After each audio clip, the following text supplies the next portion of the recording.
Hello and welcome back to Mario Kart 64, where last time we began 150cc with the Mushroom Cup, and today we're going to be continuing 150cc with the Flower Cup and playing as Luigi. And I'm going to get started with Toad's Turnpike, Frappe Snowland, Choco Mountain, Mario Raceway. Let's get this show on the road. I probably have not pronounced that second course correctly even a single time. Like, not even once. Gonna go with probably no on that one. Anyway, for today's topic, we're going to talk about one thing very briefly, because I don't imagine I'll spend much time. In fact, I can say with confidence I don't think I'll spend more than like a minute at most on this, although I've said things like that before, and look how well that turns out. Look how well that's turned out for me. So, basically, someone asked what my thoughts are on people saying your opinion doesn't matter if you have an anime profile picture on Twitter. I'm just addressing this because I want to respond to as many questions and topics that are suggested to me for this series as possible. But my response is pretty simple. It's just like, I don't particularly care if you have an anime profile picture or not. If anyone ever tells you, hey, you have an anime profile picture, therefore your opinion is invalid, you should just, I just roll my eyes. I don't know why I didn't get out of the way of that. It was the most obvious trap in the world. Did that just spawn on him? I don't know if that spawned on him or not, but it just sounds like one of the most self-evident things in the world. Because it's a superficial element that, like, for instance, if I ever said, hey, like, if I were on Twitter and I was arguing with someone, which I've done before, I gotta be honest, I don't recommend it because Twitter is a massive cesspool of idiocy, and trying to argue with people on Twitter is just about the worst thing you could possibly do with your time outside of gouging your eyes out. It's that painful and completely non-productive in any discernible way. So, you know, don't do it is my advice there. It's not a good idea. But if I were on Twitter arguing with someone, which I'll never do again, and I was saying, hey, Buzz is assassinated in Toy Story 4, he's made to be an idiot when he was never an idiot before, and my profile picture was of Rinosuke Naruhodo, and then the other person responded with, well, you know what? You have an anime profile picture, and therefore anything you just told me doesn't matter at all, lol. I'd just be like, okay, so you're not very smart, and your recourse upon being presented with facts you couldn't deny was to lash out at a superficial element of my profile that has absolutely nothing to do, like literally nothing to do with the argument in question. So, I just don't think it holds any weight whatsoever. It's just nonsense. Hey, remember when I said I would spend no more than a minute talking about it? Yeah, well, that did well. Also, we're gonna lose. We are not doing... God, this version of Toad's Turnpike can eat my ass. Can you not bounce me, Bowser? Thank you. Yeah, so where does we just lose is the moral of the story. We don't win this. That we're too far behind. I've hit too many things. Good God, don't hit the thing. I couldn't. God, this game is so slippery. I really hate this course in Mario Kart 64. It just makes me want to play the version of it from, yeah, a Spiny Show. That'll do me right now. I can't wait for that to have absolutely no impact on my success whatsoever. Like, I just need to finish 4th, and even that is proving to be a Herculean effort. Here, Golden Mushroom. Can I? Really? Can I not? Oh, you can't. Oh, you can't use the Golden Mushroom when you're in Tiny Mode, can you? Oh, good. Oh, joy. Okay. Okay. We're in 4th. We're in 4th. Just don't hit any more trucks or anything that can move, and we'll be fine. Okay? Okay. Okay, we're good. We performed terribly. I 100% blame Toad's Turnpike. But you know what? We didn't rank out, and that's all that matters. We didn't rank out. So, I'm content. Anyway, yeah, I said I would only talk about it for a minute. I think that took at least 2, if not almost 3 minutes to go through that topic. But yeah, in summation, if anyone ever tells you that, just don't pay attention to them. They have no idea what they're talking about, and it's basically an admission you lost, because if your only recourse is to ignore the argumentation and just push back with, well, this complete non sequitur thing that has nothing to do with anything it's big bad, so just whatever. Anyway, someone else also asked me to move on from that topic that I didn't think would take that long to discuss, is what some of my favorite video game performances besides the Halo voice actors are. And really, there's a lot of them. It's because the thing is, it's not like storytelling where it's so often nowadays to find just horribly written games, movies, books, just TV shows, everything of the sort.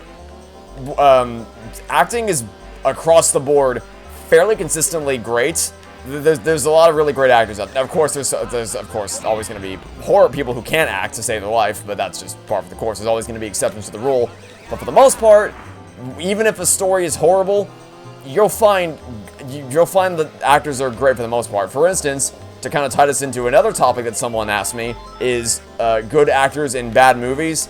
There's a lot of those, and I don't want to talk about all of them because I would be here all day, because there's so many bad movies that have good to great actors. And the first example that comes to mind is going to be, once again, how did that happen? Was that fake item box floating in midair, or was it dangling on the very edge of the ramp? I don't know how that happened. Okay. But the first example that's going to come to mind is Toy Story 4. God, I hate these snow... this minefield of snowmen is horrible. Good lord. But, the Tom Hanks, Tim Allen, Annie Potts, they're all doing the best job that they can to salvage a horrible movie. In fact, I'd even say that in Danganronpa 3, with a few exceptions, the voice actors do a mostly good job. Hell, even in the Danganronpa games, the voice actors do a mostly good job. But it's just that the story they're surrounded with is just horrendous.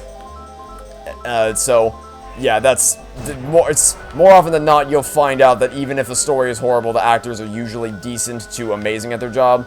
So, there's a harder challenge to be to name voice performances that I think, oh my god, I hate that. A snowman minefield combined with slippery controls is a recipe for disaster. I don't know who thought this would be a good idea, but good god, it's a nightmare to get through that. That's a fake. I thought those were going to be fake. Those seem too close together to not be fakes. Okay, we're fine. Well, we're not fine yet. We need to pass one more person. Where's the next person? No, we lost. We lost. God, I sure do love that snowman minefield combined with slippery controls. That's my favorite.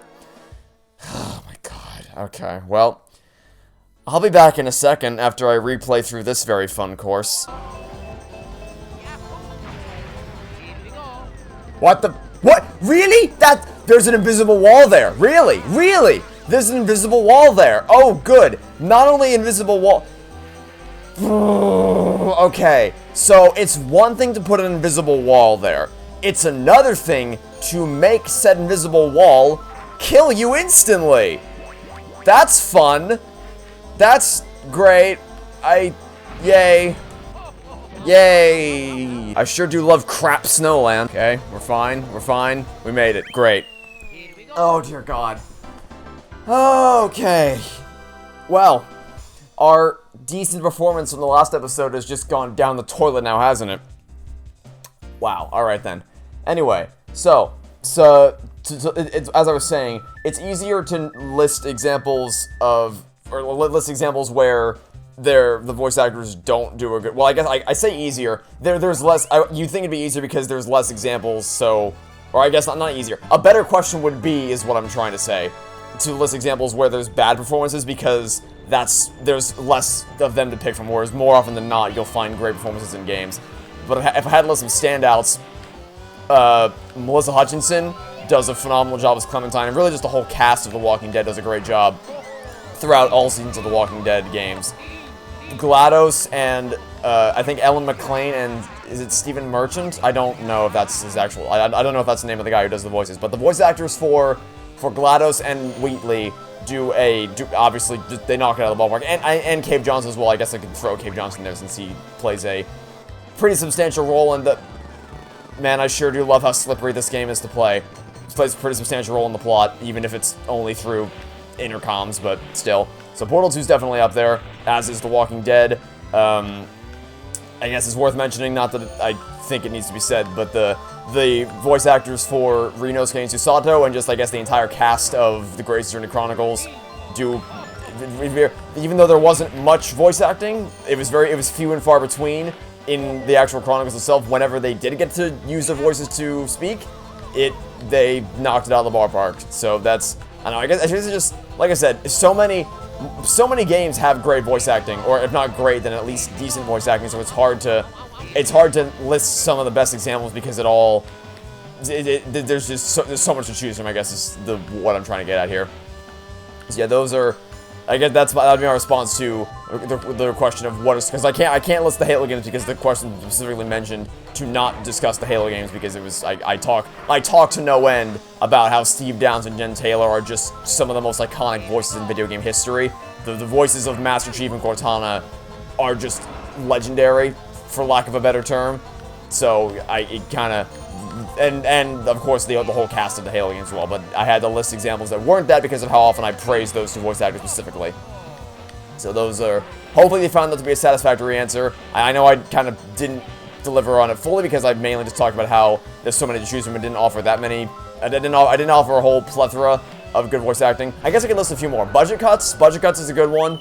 But I mean, there's not much voice acting. Well, I guess there technically is. There's the robots, and then there's Winta, and then there's Adam, and the Rex Crane Overlord, the president of Transcorp. Vacation Simulator and Job Simulator, even though they are just robotic voices like, "Hello there, human, and welcome to the Job Simulator. My name is Jobbot," and things like that. They do it pretty well. In fact, Jacksepticeye even had a voice in Vacation Simulator, so that's pretty neat. Let's see, what else can I think of? Nothing else really jumps to mind immediately in terms of, well, actually, you know, I'm gonna say the beginner's guide. There's only 2 voices in it, which you'd think that'd be like, really? There's only 2 voices, and you're gonna list that as an example of great voice acting, and to that I say yes, because even though there's only 2 voices, and even then there's really only 1, because there may be two different voices. One of them only has, I think, 3 or 4 lines, and they're all in the same scene. Most of the game is just one person talking to you the whole time, but that one person who does the voice acting does a stellar job all the way through, because you don't. I can't really say why without giving spoilers, but you don't have to. You never have to question whether it's genuine or not. It sounds like the person's genuinely feeling what they're feeling. It doesn't sound like a voice act. It doesn't sound like someone reading lines of a script, which, you know, you might think like, well, that sounds obvious. But in order for me to explain why that is as impressive as it is, I would need to go into more context for what the beginner's guide is all about. But I don't want to do that because I genuinely believe that is if there's one game to experience blind, it's that one. The experience I had playing that game for the first time was just out of this world, and I would recommend it to everybody. I wouldn't recommend watching my Let's Play of it because my Let's Play of that game is horrible, doesn't do its service at all, and I would rather pretend I never made that Let's Play, to be honest with you. But if you don't want to play the game for yourself, which you absolutely should, it's well worth your time. I'm sorry, I used a mushroom there. No. I call BS game. I absolutely used a. Are you kidding me? Really? I should have. No, I'm not happy. No, I'm not happy at all, actually. I used a mushroom on that sand pit to use a shortcut to... the goal there was to cut the corner to get ahead of them, and then I would be in the... I'm sorry, is Donkey Kong just Sonic the Hedgehog in disguise? Or did he just inject steroids into his veins before the race started? How in the hell did he get that far ahead of everybody else? Look at how far ahead... See, the game's great at rubber banding AI in one direction. In the other direction, not so stellar, apparently. Oh boy, wow. Anyway, yeah. Beginner's Guide. A great game. One of the best I've ever played. Play it for yourself. If you don't want to play it, then, you know, there's playthroughs on YouTube to watch. But I would recommend playing it for yourself. I would not recommend watching my Let's Play of it. No, that's not a good idea. Anyway, that's the Flower Cup that we somehow finished in 3rd place by 1 point. I don't know how, but we did. And we're not going to complain about it. We really should not have finished 3rd there. But somehow we pulled through. Somehow we pulled through.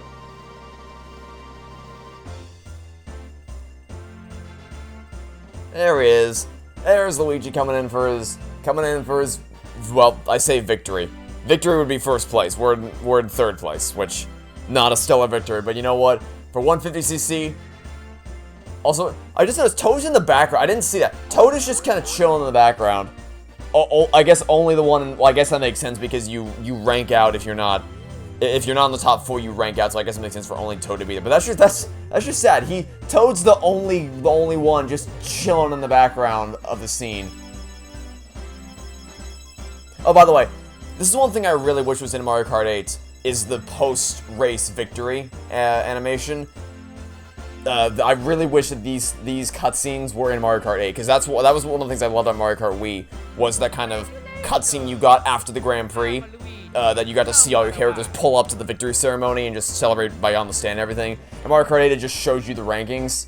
I get that that's not a big problem, because the game plays brilliantly, but I don't know, I just really like these little cutscenes that I wish that were in Mario Kart 8. I don't know. Anyway, that'll be it for now. Thanks for watching. Stay tuned for next time. I'll catch you all on Monday for some more Mario Kart 64. Goodbye.